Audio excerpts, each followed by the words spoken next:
좋은 아침 칼럼. 매주 화요일 이 시간은 한국 유나이티드 문화재단 강덕영 장로님의 종교인과 신앙인 칼럼으로 같이 합니다. 안녕하십니까, 강덕영 장로입니다. 오늘은 성서의 고향 이스라엘 이야기를 해보고자 합니다. 오래전 사업을 열심히 하던 때의 일입니다. 제가 운영하는 제약회사가 본격적으로 수출을 하게 되면서 사업차 이스라엘을 자주 방문하게 되었습니다.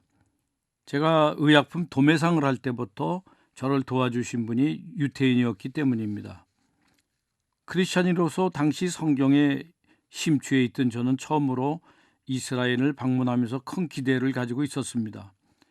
성경에 등장하는 수많은 장소가 있는 곳이기에 흥분된 마음을 감추기가 힘들었습니다. 이처럼 성경에 등장하는 현장을 직접 확인한다는 사실에 엄청난 기대를 했는데 막상 처음 이스라엘 방문했을 때 느낌은 한마디로 황당하다는 생각뿐이었습니다. 물론 유적지는 있었지만 제가 놀란 것은 이스라엘의 날씨와 풍토와 산이었습니다. 풀 한 포기도 없이 광활하게 펼쳐진 붉은 황토산에는 뜨거운 햇빛이 내리쬐고 있으며 물 한 봉을 나오지 않아 도저히 인간이 살 수 없는 그러한 광야의 연속이었습니다.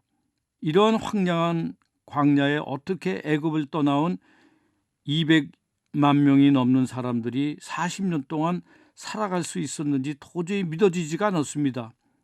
애굽에서 가져온 물과 양식으로는 6개월 이상은 버틸 수 없었고 그러면서 전쟁을 하면서 계속 진군해야 했으므로 농사를 지을 수도 없을 터인데 어떻게 생존이 가능했는지 저의 짧은 상식으로는 도저히 이해가 되지 않았습니다.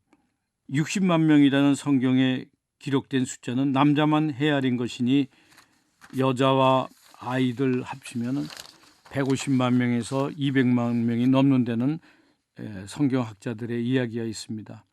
이러한 악조건에서 그 많은 사람이 살아남았다고 하는 것은 성경에 기록된 대로 만나와 메추라기가 없었다면 도저히 설명이 되지가 않습니다. 또 모세가 지팡이로 물을 냈기에 그 많은 사람이 광야 한복판에서 목을 축이고 생기를 얻을 수 있었을 것입니다. 또 구름 기둥이 없었다면 어떻게 뜨거운 사막에 햇빛을 견뎌낼 수 있었으며 불기둥이 없었다면 어떻게 영하로 내려가는 사막의 밤 기온을 이겨낼 수 있었는지 의문이 한두 가지가 아니었습니다. 성경의 내용이 한 채의 오차도 없는 진실임을 이스라엘에서 확인할 수 있는 좋은 기회였습니다. 저는 그 후 이스라엘에 갈 때마다 성경에 등장하는 장소를 일일이 방문하면서 그 속에 임한 하나님의 놀라운 역사와 임재 능력을 확인하며 감탄하지 않을 수가 없었습니다. 혼자 의문을 느끼며 가져왔던 궁금증이 한순간에 풀리곤 했습니다. 그리고 이 모든 것이 바로 하나님의 특별히 인도하심이라고 느껴졌습니다. 여전히 많은 사람들이 성경의 내용들이 황당하다며 믿지를 않고 있는 사람들이 많습니다. 성경 내용은 역사적인 사실이 아니라고 그러고 설화의 기인에 쓴 가공된 내용이 많다고 얘기하는 신학자들이 많이 있습니다. 그러나 성경에 나오는 지명들이 이스라엘과 터키 등 중동 전역 지역 전반에 생생하게 남아 있습니다. 이 성경이 전하는 풍물과 풍습이 그대로 전해져 내려오는 것을 현장에서 목격하면 하나님의 역사와 섭리를 담은 성경을 믿지 않을 수가 없었습니다. 오늘도 하나님이 살아계셔 인간의 생사화복을 주장하고 섭리하고 계십니다. 이 사실을 믿고 확신하며 하나님이 크신 은혜 안에 거하는 저와 여러분이 되었으면 합니다. 대단히 감사합니다.